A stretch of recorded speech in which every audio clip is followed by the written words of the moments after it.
Hello दोस्तों, welcome to अद्भुत राजनीति। 5 अगस्त को जम्मू कश्मीर में हटाए गए आर्टिकल 370 और 35A के 1 साल पूरे हो गए हैं। लास्ट ईयर इंडियन गवर्नमेंट ने संसद में प्रस्ताव लाकर न सिर्फ जम्मू कश्मीर से आर्टिकल 370 और 35A हटाया था, बल्कि जम्मू कश्मीर और लद्दाख को अलग अलग यूनियन टेरिटरी भी बना दिया है। भारत सरकार द्वारा किए गए इन बदलावों को अब 1 साल पूरा हो चुका है। इस 1 साल में कश्मीर घाटी में कितने चेंजेस आए या कहीं कितनी प्रोग्रेस हुई, ये बताना तो बहुत मुश्किल है। पर हाल ही में जम्मू कश्मीर में एक राजनीतिक बदलाव जरूर हुआ है, और वो जम्मू कश्मीर के लेफ्टिनेंट गवर्नर गिरीश चंद्र मुर्मू के इस्तीफे के बाद बीजेपी लीडर मनोज सिन्हा को नया लेफ्टिनेंट गवर्नर अपॉइंट करना है। तो मैं आज आपको इस टॉपिक से रिलेटेड सारी इन्फॉर्मेशन देने वाला हूँ। अब सबसे पहला सवाल ये कि आखिर जम्मू कश्मीर के लेफ्टिनेंट गवर्नर थे कौन और ऐसी क्या वजह थी कि उन्हें 1 साल में ही रिजाइन करना पड़ा। गिरीश चंद्र मुर्मू गुजरात कैडर 1985 बैच के IAS ऑफिसर है। मुर्मू को देश के तेज तर्रार ऑफिसर्स में गिना जाता है, और जब नरेंद्र मोदी गुजरात के चीफ मिनिस्टर थे तब मुर्मू उनके चीफ सेक्रेटरी हुआ करते थे। फिर 2015 में मुर्मू को डिपार्टमेंट ऑफ एक्सपेंडिचर का ज्वाइंट सेक्रेटरी अपॉइंट किया गया।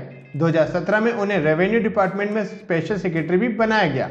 फिर 2019 में वे एक्सपेंडिचर डिपार्टमेंट के सेक्रेटरी बनाए गए, और 9 महीने पहले ही उन्हें जम्मू कश्मीर का लेफ्टिनेंट गवर्नर भी बनाया गया था। अब बात करें मुर्मू के इस्तीफे की, तो हाल ही में मुर्मू के कुछ स्टेटमेंट्स इसकी वजह माने जा रहे हैं। एक स्टेटमेंट जिसमें उन्होंने जम्मू कश्मीर में चुनाव करवाने पर अपनी राय दी, जिस पर चुनाव आयोग ने भी कड़ा इतराज जताया था। वहीं दूसरी ओर घाटी में 4G नेटवर्क सर्विसेज बहाल करने की बात भी GC मुर्मू ने कही थी। हालांकि ये मामला अभी सुप्रीम कोर्ट के अधीन है, और इंडियन सिक्योरिटी फोर्सेस सुरक्षा वजह से फिलहाल घाटी में इंटरनेट सर्विसेज शुरू करने के पक्ष में नहीं है। ये सभी स्टेटमेंट्स ऐसे थे जो कि इंडियन गवर्नमेंट को एक अनकंफर्टेबल जोन में भेजते हैं, और शायद इसकी वजह से मुर्मू को इस्तीफा देना पड़ा। मुर्मू ने अपने इस्तीफे के बाद दिल्ली की तरफ रुख किया, जहां उन्हें प्रेसिडेंट ऑफ इंडिया ने controller and auditor general of India CAG नियुक्त किया। मनोज सिन्हा, जो कि अब जम्मू कश्मीर के नए LG होंगे, वे उत्तर प्रदेश के गाजीपुर से आते हैं, और सिन्हा का नाम बीजेपी के गद्दावर नेताओं में शुमार है। 61 वर्षीय मनोज सिन्हा ने बनारस हिंदू यूनिवर्सिटी BHU से सिविल इंजीनियरिंग में BTech और MTech किया है। BHU में पढ़ते हुए मनोज सिन्हा ने अखिल भारतीय विद्यार्थी परिषद ABVP, जो कि बीजेपी की स्टूडेंट विंग है, उसे ज्वाइन किया। फिर वे काशी हिंदू विश्वविद्यालय के स्टूडेंट यूनियन के प्रेसिडेंट भी इलेक्ट हुए थे। इसके बाद 1989 में सिन्हा को बीजेपी की नेशनल काउंसिल का मेंबर भी बनाया गया। 1996 में सिन्हा पहली बार चुनाव जीतकर लोकसभा सांसद बने। फिर 1999 और उसके बाद 2014 में गाजीपुर से चुनाव जीतकर लोकसभा में आए थे। 2014 में उन्हें मोदी सरकार में रेलवे राज्य मंत्री बनाया गया था, और 2016 में उन्हें प्रमोट करते हुए यूनियन मिनिस्टर इंडिपेंडेंट चार्ज बनाते हुए मिनिस्ट्री ऑफ कम्युनिकेशन सौंपी गई थी। मनोज सिन्हा RSS और मोदी दोनों के ही करीबी माने जाते हैं। साथ ही प्रधानमंत्री नरेंद्र मोदी उनके स्ट्रॉन्ग एजुकेशन बैकग्राउंड से काफी इम्प्रेस हुए थे। 2017 में बीजेपी को यूपी विधानसभा चुनाव में बम्पर जीत मिली थी, जिसके बाद मनोज सिन्हा का नाम यूपी के नए चीफ मिनिस्टर की दौड़ में सबसे आगे था। पर आखिरी मौके पर बीजेपी आला कमान ने योगी आदित्यनाथ के नाम पर मुहर लगा दी। इसके बाद 2019 के लोकसभा चुनाव में मनोज सिन्हा की हार हुई, जिसकी वजह सपा और बसपा का एक साथ चुनाव लड़ना था। गाजीपुर से सांसद रहते हुए मनोज सिन्हा ने काफी प्रोजेक्ट्स न सिर्फ वहां पर सेटअप किए, बल्कि सभी प्रोजेक्ट्स को उनके टाइम पीरियड में भी कंप्लीट किया था। फिलहाल मनोज सिन्हा श्रीनगर में राजभवन पहुंच चुके हैं, और उन्होंने 7 अगस्त को जम्मू कश्मीर के नए लेफ्टिनेंट गवर्नर की पद की शपथ भी ले ली है।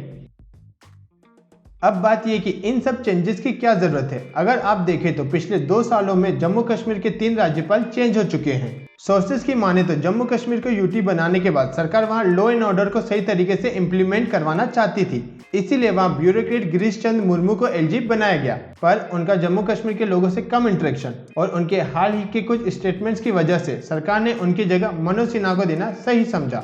मनोज सिन्हा की छवि एक लो प्रोफाइल नेता की है, जो कि अपने कामों को दिए हुए वक्त पर पूरा करते हैं। साथ ही उन्हें भारतीय राजनीति का लंबा अनुभव भी है, जिससे वे जम्मू और कश्मीर के हालातों को बारीकी से संभाल सकते हैं। ऐसे भी जम्मू कश्मीर एक सेंसिटिव स्टेट है, और गवर्नमेंट को भी वहाँ एक ऐसे लीडर की जरूरत थी जो चुपचाप वहाँ की सिचुएशन के अकॉर्डिंग काम करे, न कि फॉर्मर LG सत्यपाल मलिक की तरह मीडिया की लाइमलाइट में आए। और अब भारत सरकार भी घाटी के लोगों के साथ जनसंपर्क बढ़ाना चाहती है, इसीलिए वहाँ अब एक पॉलिटिकल लीडर की जरूरत है जो वहाँ के लोगों तक अपनी बात पहुँचा सके और लोगों की बात भी समझ सके।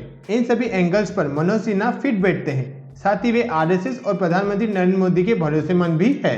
पर क्या ये सब चेंजेस जम्मू और कश्मीर के उन लोगों के लिए सही है जो पिछले 1 साल से लॉकडाउन झेल रहे हैं, जहां इंडिया में हम सब सस्ते 4G इंटरनेट का लुत्फ उठा रहे हैं, वहीं ये लोग एक अच्छे इंटरनेट सर्विसेज के साथ अपनी बेसिक नीड्स के लिए भी जूझ रहे हैं।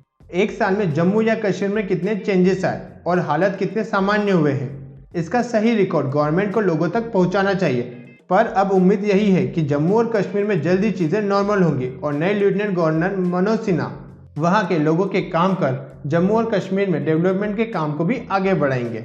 तो दोस्तों, ये था आज का वीडियो। अगर आपको ये वीडियो अच्छा लगा तो इस वीडियो को लाइक कीजिए, मेरे काम को अप्रिशिएट करने के लिए सब्सक्राइब कीजिए इस चैनल को और शेयर कीजिए इस वीडियो को अपने फ्रेंड्स एंड रिलेटिव के साथ ताकि उन तक भी सही इंफॉर्मेशन पहुंच पाए। जय हिंद, जय भारत।